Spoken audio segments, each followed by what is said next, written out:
1800 hours Pakistan Standard Time. Assalamu alaikum. This is Radio Pakistan. The news read by Aisha Naya. First, the headlines. Prime Minister has emphasized on provision of urgent humanitarian assistance and economic support to Afghanistan to avert a humanitarian crisis. Army Chief has said Pakistan desires a long-term and multi-domain enduring relationship with the United States.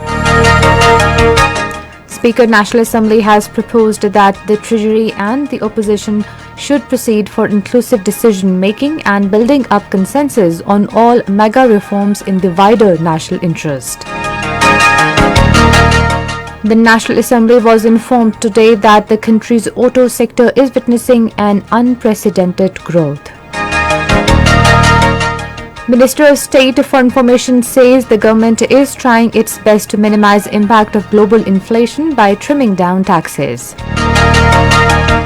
Indian troops in their fresh acts of state terrorism martyred two more Kashmiri youth in Kulagam and Srinagar districts in Indian illegally occupied Jammu and Kashmir today.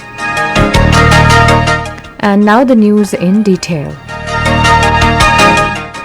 Prime Minister Imran Khan has emphasized on provision of urgent humanitarian assistance and economic support to Afghanistan to avert twin challenges of humanitarian crisis and economic collapse. He was talking to the special representatives and envoys for Afghanistan of the Trioca Plus comprising China, Russia, United States and Pakistan, who called on him in Islamabad today. Imran Khan hoped that the international community would recognize the gravity of the situation and take urgent measures including release of frozen assets to help alleviate the sufferings of Afghan people. He highlighted the crucial role of Trioca Plus in this context.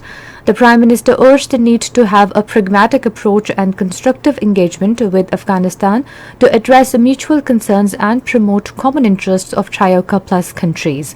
Imran Khan said he has consistently stressed that there is no military solution in Afghanistan.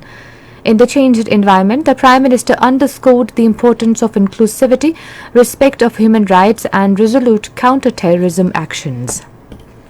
Chief of Army Staff General Qamar Javed Bajwa has said Pakistan desires to maintain the tradition of bilateral engagement and wish for long-term and multi-domain enduring relationship with the United States. He was talking to U.S. Special Representative for Afghanistan Thomas West, who called on him in Rawalpindi today. The Army Chief reiterated the need for global convergence on Afghanistan for avoiding looming humanitarian crisis and coordinated efforts for economic uplift of the Afghan people. The visiting dignitary appreciated Pakistan's role in Afghan situation, special efforts for border management, role in regional stability. He pledged to play his part for further improvement in diplomatic cooperation with Pakistan at all levels. During the meeting, matters of mutual interest, current security situation in Afghanistan, and bilateral cooperation in various fields were discussed.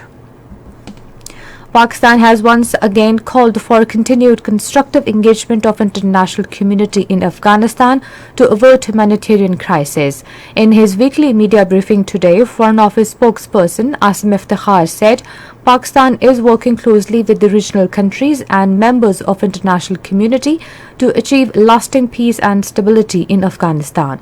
He said Pakistan has been calling on the international community to stay engaged with all relevant parties and to respond to current situation in a careful and a calibrated manner. The spokesperson said that during talks with Afghan delegation, Pakistan expressed its commitment to peace, stability and progress in Afghanistan. He said strengthening of bilateral and transit trade regime and facilitating movement of people by land and air were also discussed. He said Pakistan offered technical assistance to Afghanistan in health and education. The World Health Organization has warned children are at risk of dying from acute malnutrition in Afghanistan by the end of this year. In a statement, WHO spokesperson Dr. Margaret Harris warned around 3.2 million children are expected to suffer acute malnutrition due to poor health conditions in the country.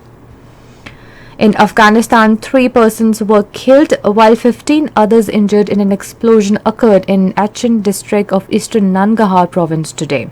Spokesman for Nangarhar province, Kari Hanif, told newsmen that a bomb planted at a mosque exploded during Friday congregational prayers. This is Radio Pakistan. Speaker National Assembly Asad Kaisar has proposed that both Treasury and opposition should proceed for inclusive decision-making and building up consensus above the party politics on all MAGA reforms of common interest in the wider national interest. In a letter to the leader of opposition, Shehbaz Sharif, seeking his role to revive the consultation process through Committee on Legislative Business, the Speaker said a Committee on Legislative Business was constituted with consensus between the government and opposition on various bills. He said various bills, including the Election Amendment Bills 2021, passed by the National Assembly but not passed by the Senate in the stipulated time, are set to be considered in the joint sitting of Parliament. The National Assembly was informed today that foreign fishing vessels are not being allowed to fish in Pakistan's exclusive economic zone to protect the interests of local fishermen. During questions, our Minister for Maritime Affairs, Ali Haider Zaidi, said deep-sea fishing policy has been announced after consultations with the stakeholders. He said the bottom trawling has been banned in Balochistan as it damages the marine life and ecosystem. Parliamentary Secretary for Industries and Production, Alia Hamza, told the House that auto sector is witnessing an unprecedented growth. She said 21 new entrants have entered our auto market. Minister of State for Parliamentary Affairs Ali Muhammad Khan says the government is taking necessary steps for ensuring fiscal discipline, stabilizing the economy and accelerating growth. During question hour in the Senate today, he said debt to GDP ratio decreased by 4% during 2020 and 2021, and government expects that this ratio will decrease further by 2 to 3% during current fiscal year. The Minister of State informed the House that total domestic and external debt stood at 41 trillion rupees. Responding to another question, Ali Muhammad said the government has developed a refinance and credit guarantee scheme for collateral-free lending to small and medium enterprises of the country.